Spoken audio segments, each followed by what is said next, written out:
What's up, Zav? How you doing, buddy? Tell me what you thought of that beautiful thing last night. What you thought of that? Um, Devin, Devin did his thing, bro.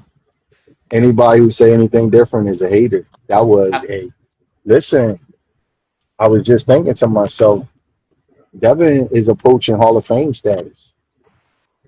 In your He, career, yeah, he. I'm not saying quite yet, Zav. I'm not saying quite yet, but he's getting there. Like he's close. He's getting into the talk. So like, he could be Hall of one or two more big wins, and he there. wow.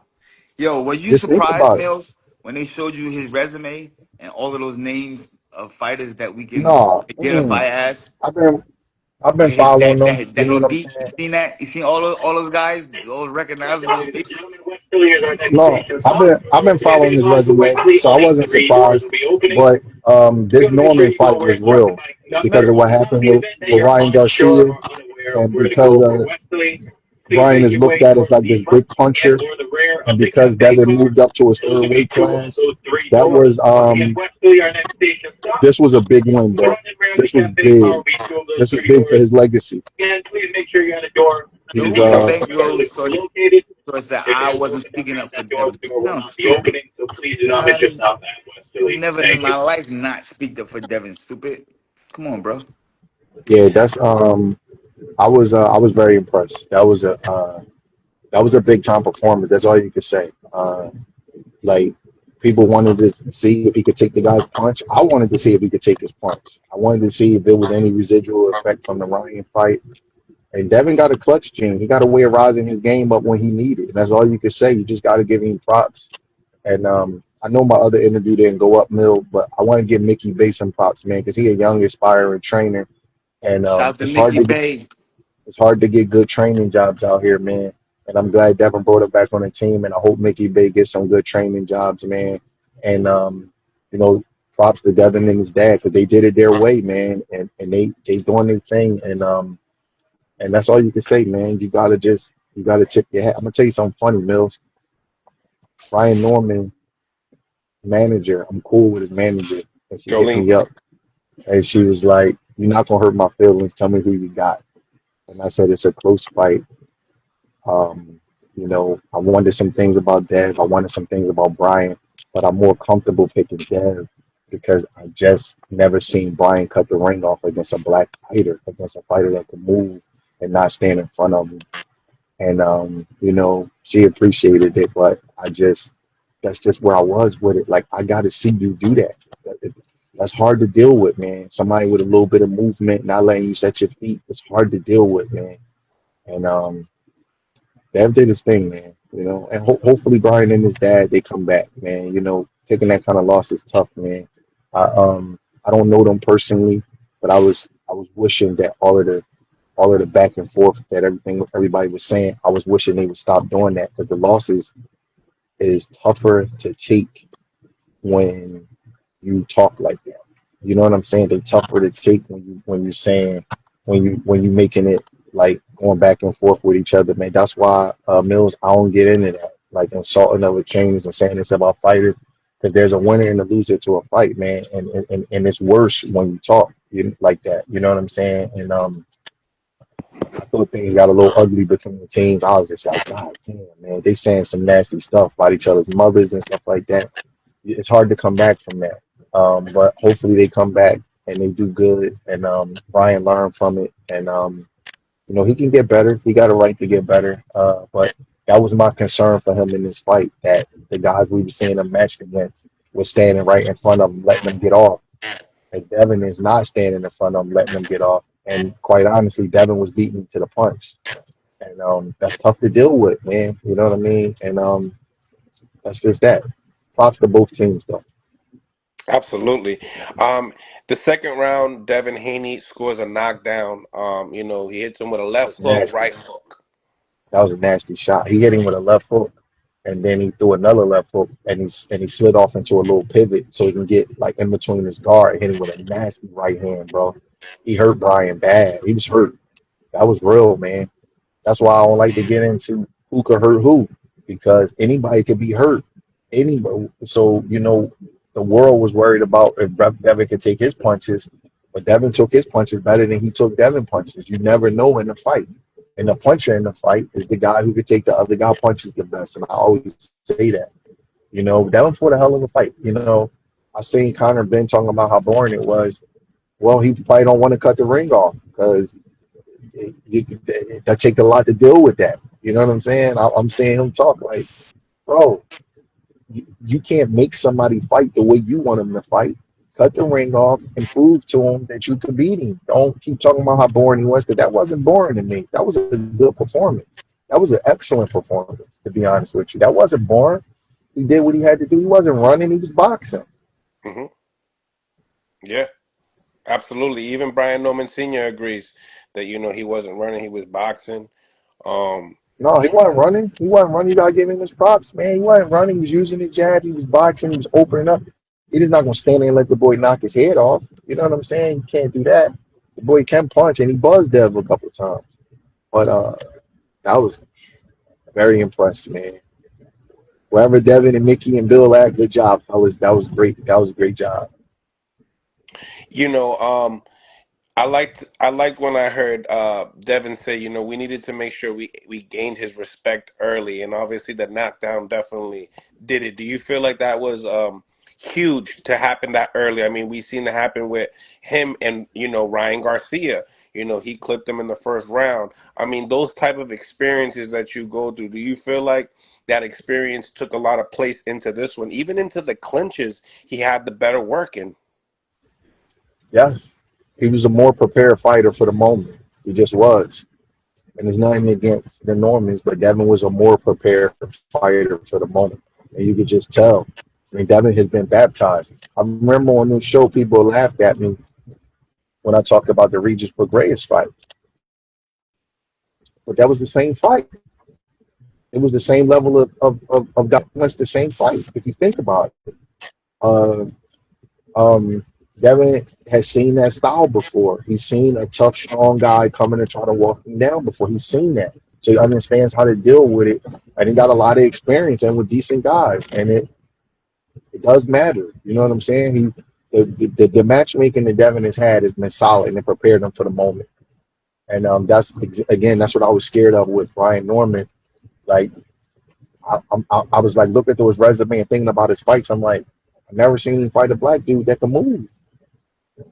And it just it gave me pause and like thinking he could win this fight because of that.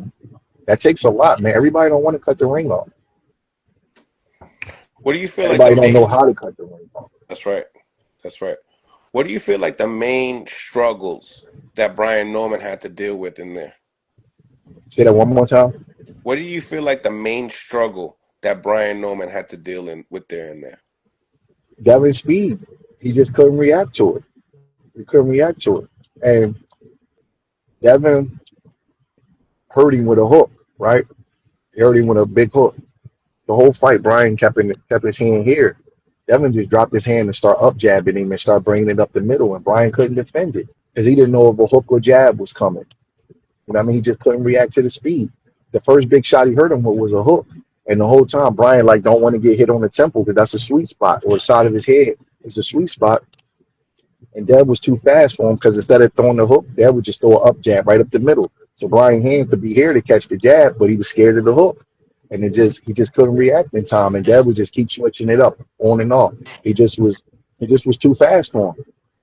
It was just a reaction thing. And then once a good fighter like Dev get his groove and get into his rhythm, now you 3, 4, 5 rounds down. You know what I'm saying? You playing catch up. And when you're playing catch up, you start making mistakes and you start running into stuff. And Devin is not a huge puncher, but he punch hard enough to get your respect and get your attention.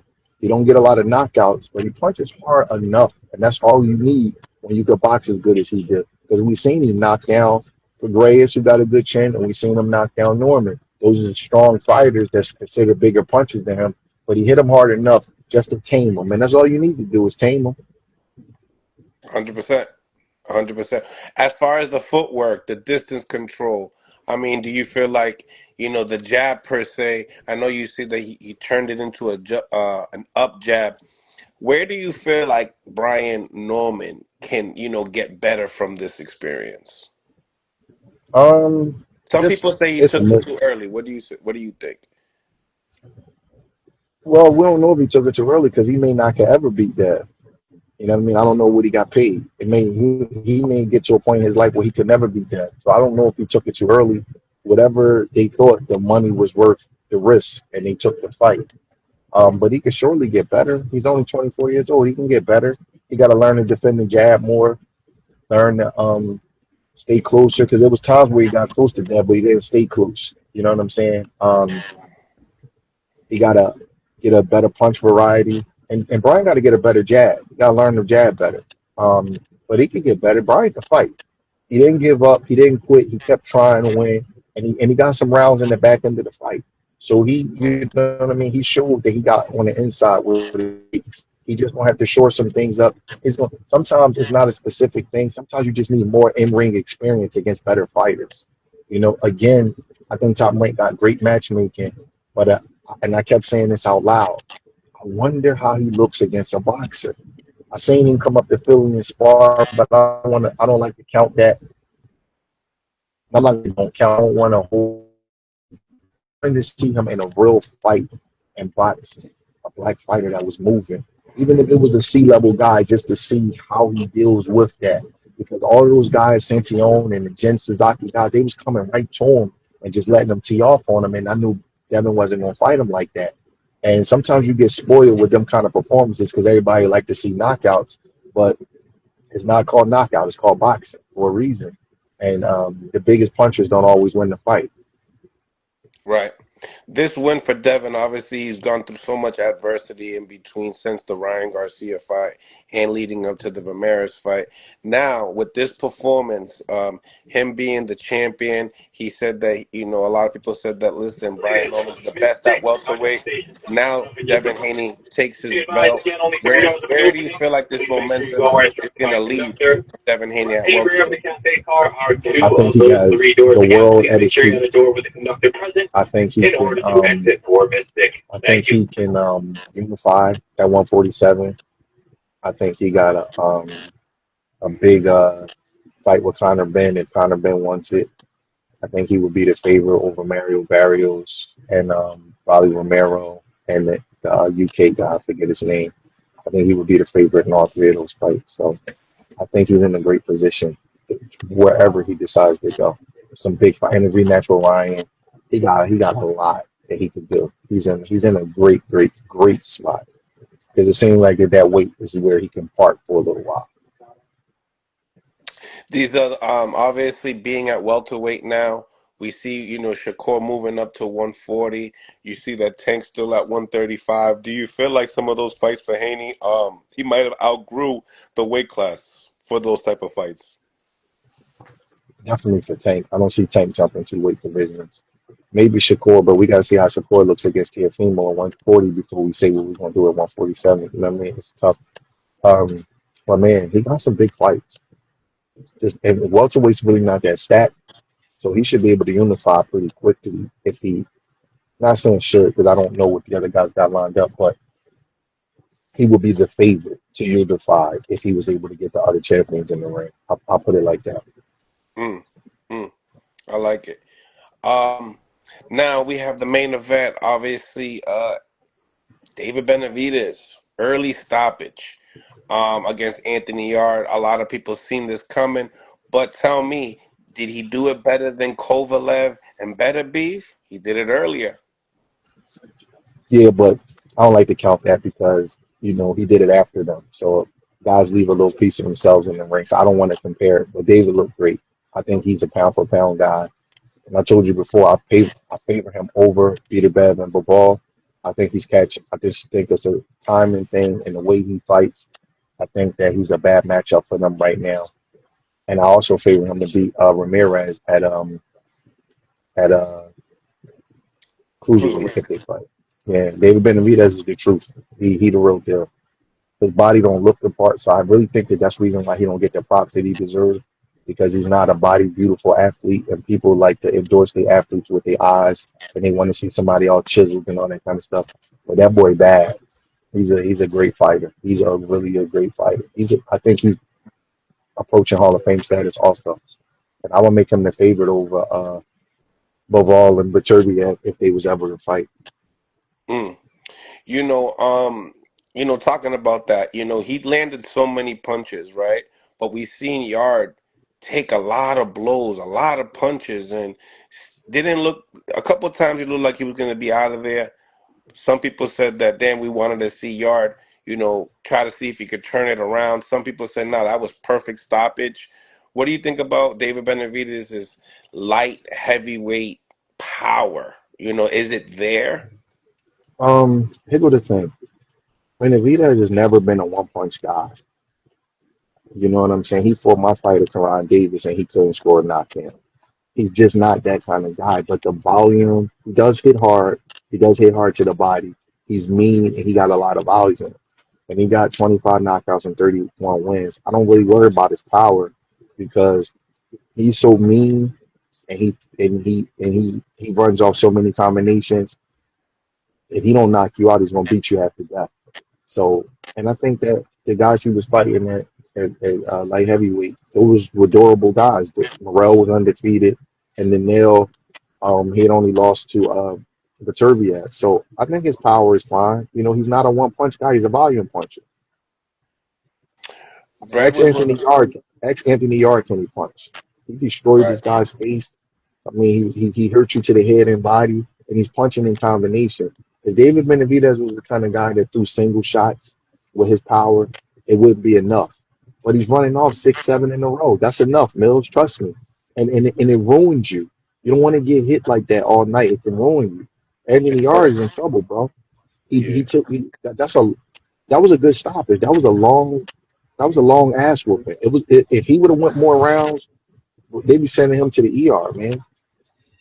yeah. That was a good stoppage. Alexandria, thank you for the 5 piece. Brad was one of the few that was hesitant to pick a winner early on. He's the reason I didn't count Dev out. I was high on Norman. Much respect to Brad. Yeah, I was more comfortable picking Dev, but I hadn't seen enough of Dev after the fight. Because Ryan Garcia was on drugs, and when you take that kind of punishment, I didn't know where Dev was at. But for everybody that was saying Brian Norman was going to blow him away, I was just like, I got to see him cut the ring off and hit a moving target. I told Jolene that, and in all transparency, I was like, I just got to see it. I haven't seen it, and she's a great matchmaker and a great manager. She knows how important that was, and she didn't even like argue with me. She was like, I understand. I said, that's a big deal. You know what I'm saying? I don't know who Brian Norman had as sparring partners or whatever, but I know that punchers, they like for you to be in front of them. Very few people like to hit moving targets, and I know it would be a tough fight stylistically for him. Well, props to him and his dad for taking it, man. You know, what I mean, that was a tough style to take. That's not easy. You know what I'm saying? And you know, we tend to take things for granted. Lomachenko is a master. He's older, but he's a master. So he's not as big as Brian Norman. But Dev got baptized with one of the best fighters, technical fighters that I've ever seen. He got baptized at that 2, 3 years ago. So he's used to having to concentrate for 12 rounds and make adjustments to a fight. That was a real fight. Lomachenko was putting it on Dev in the middle of that fight, and Dev kept it going. You know what I'm saying? And it takes a lot to do that. So he just was more prepared for the moment than Brian. That's all. He just was more prepared for the moment. But Brian and them could get better. They could get past this. Yeah, absolutely, absolutely. Um, you know, I would definitely want to see, what's next for Brian Norman Jr. I mean, do you feel like they're gonna just bump him right out of that top 10, or do you feel like they're gonna keep him in the mix? I don't know. I don't know. I don't know what his management and his promoters are going to do. I think he can get the title, another title from one of the UK guys. I think there's more titles out there. You know, they just gonna have to, you know, be careful how they match him until he is with boxers. That's a real thing. Brian is not as he You could just tell what he would rather. I'm gonna say that he would rather a bull come to him and he get to be slick and hit guys with little short punches and even play the ropes. That's what he likes. James Toney is like that. You know what I'm saying? Some fighters are just like that. That's how they eyes see a fight. Smash the like button, yo. Because his Going through technical difficulties. My boy Bread's in the train. Shout out to Shut It Down, hear me? Dave. Now I can hear you. Well, almost there. Almost this. Going through a little turbulence. Hear me? Can Mm, you hear me? Can you hear me? yep. Can hear you now. Okay. Yeah. So I couldn't hear you the last probably minute. I said that Brian. Look at Kai. Uh, I said that Brian is gonna have to he can overcome this. You know, he just gonna have to just work on dealing with boxers and movers a little bit more. You know, maybe get some sparring with guys that's boxing him a little bit more because you could tell what he like. He like for bulls to come out. He like James Toney, where they like for guys to come to him so they could beat him up and counterpunch him. Or going to get a guy is a little bit different. But early in James Toney's career, um, James Toney walked down Michael Nunn, and Michael Nunn could box his ass off. So Brian is gonna have to get that layer of his game together, and he can. He could just work on some things. Is the loss ain't that bad. The worst part about this whole thing is all of the talking back and forth, which makes it bad because they were saying so much nasty stuff about each other, and then their pride getting away. But the loss, he performed good. He didn't quit. He got up from the knockdown and he fought through it, and he won some rounds on the back end of the fight. You know what I mean? They just got to put their pride to the side because all the nasty stuff they were saying to each other.